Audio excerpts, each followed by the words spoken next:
The survivor has been preparing for the end of the world all his life, and as a result, the zombie apocalypse began. Notification of mandatory evacuation.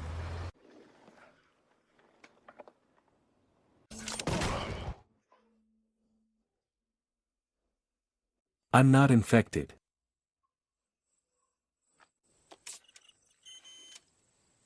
Hello everyone, Cinema Jack is in touch, and this is a short retelling of the third episode of the zombie series One of Us, filmed based on the legendary game ZE Last of Us. The first series looks very cheerful and intriguing.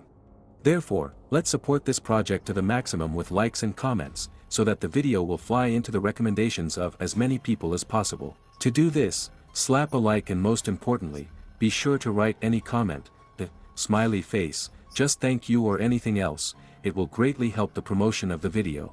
And as soon as the retelling gets 1,000 likes and 100 comments, I release a sequel. Enjoy watching.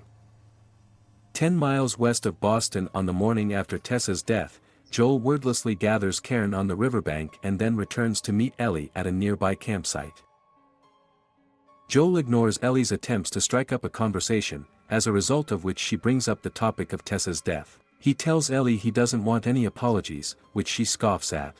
She points out that Tess and Joel made the decision to accompany her for their own selfish reasons, so he shouldn't even blame her for what happened. Joel doesn't say anything, and they continue their 5-hour hike to Bill and Frank's house. The hike is relatively quiet, although Joel does not lose vigilance so as not to miss the raiders. Alice asks again if she can take a gun, to which he immediately refuses. They arrive at the abandoned Cumberland Farms gas station, where Joel kept one of his hiding places many years ago.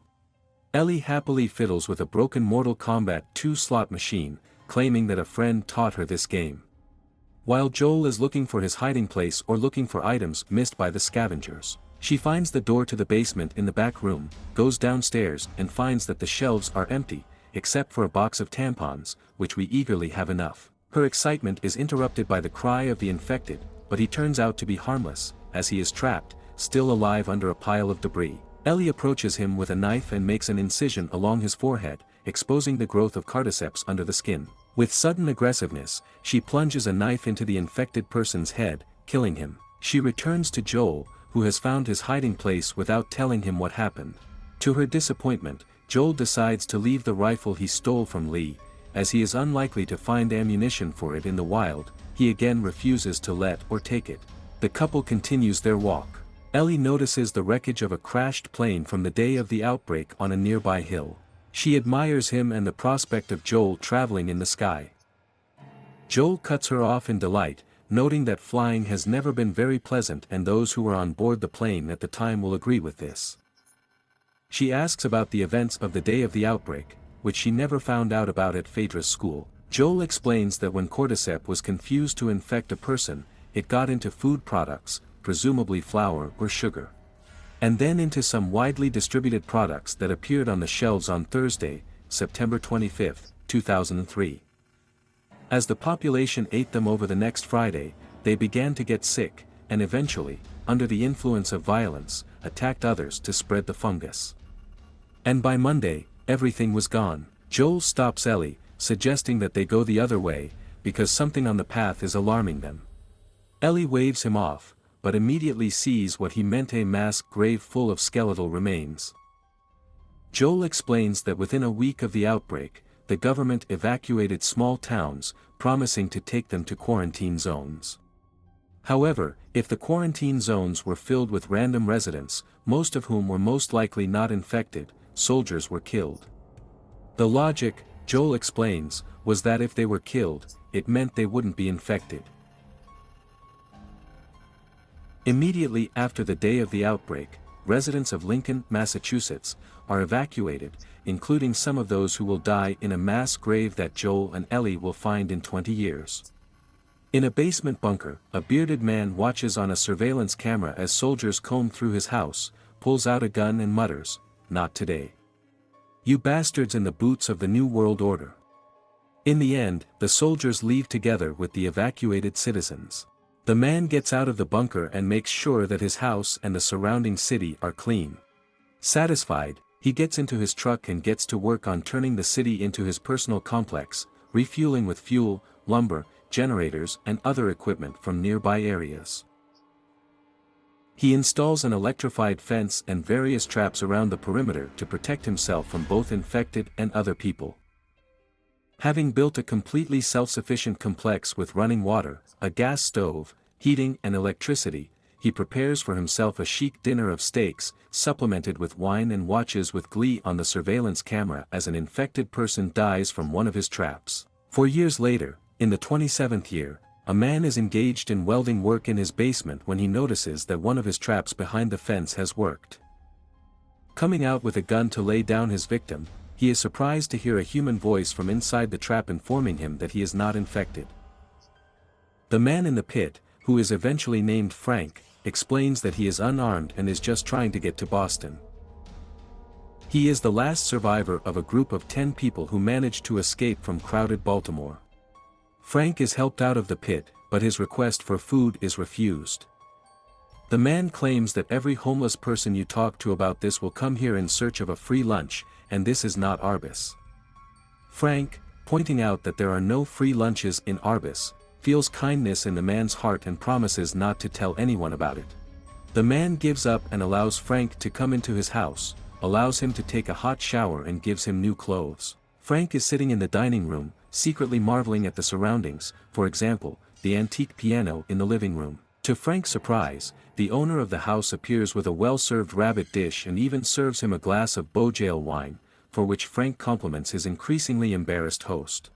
Frank finishes his meal and politely refuses the offer of a supplement. Before leaving, he asks the owner for a piano and finds a copy of the Notes for Long Long Time by Linda Ronstadt. His performance leaves much to be desired, which encourages the man to take responsibility and demonstrate his abilities to play the piano and sing, which he performs with passion behind the text. Frank asks who is this girl? To which the man replies that there is no girl. Frank admits that he knew, and the couple shares an indecisive but passionate kiss. Finally, the man says his name is Bill, and Frank tells Bill to take a shower. Soon the couple climbs into bed, where Bill admits that he has never had an experience with another man. Frank offers to be gentle, but declares that he will not be a whore, doing cupcake in exchange for lunch, instead offering to stay for the next few days. Now, in the 2010 year, Bill and Frank are quarreling over Frank's desire to clean up the house. Frank believes that Bill is tied to his isolation from the world after September 11th and that they should clean up the city, including the shops, so that they can invite friends. Bill scoffs at the fact that they have no friends, and only after that Frank tells that he talked to a nice woman on the radio. The sweet woman turns out to be young Tess, who, along with Joel, joins Bill and Frank for a nice lunch to discuss a partnership in a smuggling operation. Frank and Tess immediately hit it off, while Bill keeps a gun on the table.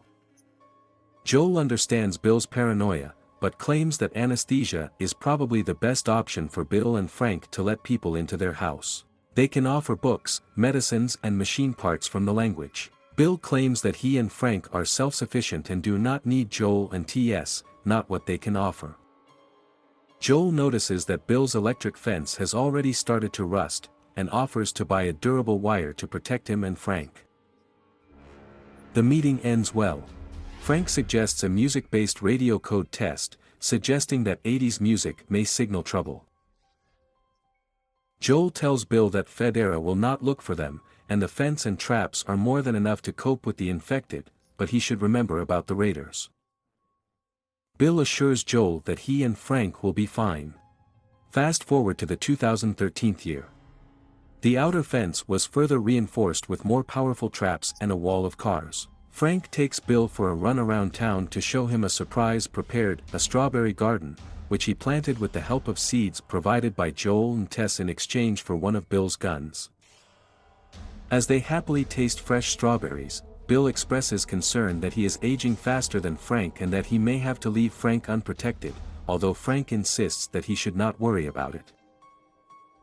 Bill remarks that he was never afraid until Frank showed up. One rainy night, a group of raiders tries to ambush the camp, but as a result, Bill's much more deadly traps are triggered. Bill goes outside in the pouring rain with a rifle to protect the camp, but gets shot. Frank drags the wounded Bill into the house while the traps finish off the raiders. While Frank dutifully treats Bill's wounds, Bill in a delirium shouts out instructions for taking care of the house and demands that Frank call Joel, claiming that Joel will be able to protect him instead of Bill. 10 years later, Bill and Frank have become slower with age, and Frank, in particular, is confined to a wheelchair due to an unspecified illness that affects his motor skills. He spends most of his days painting in an art studio, while Bill takes care of plants outdoors and helps him perform basic tasks, including eating and taking medications. In the end, Frank declares that he no longer wants to suffer from pain and is ready to die. Bill offers to find a doctor, but Frank realizes that it is useless. Even if they had medical equipment that a doctor could use, Frank's disease was untreatable even before the outbreak.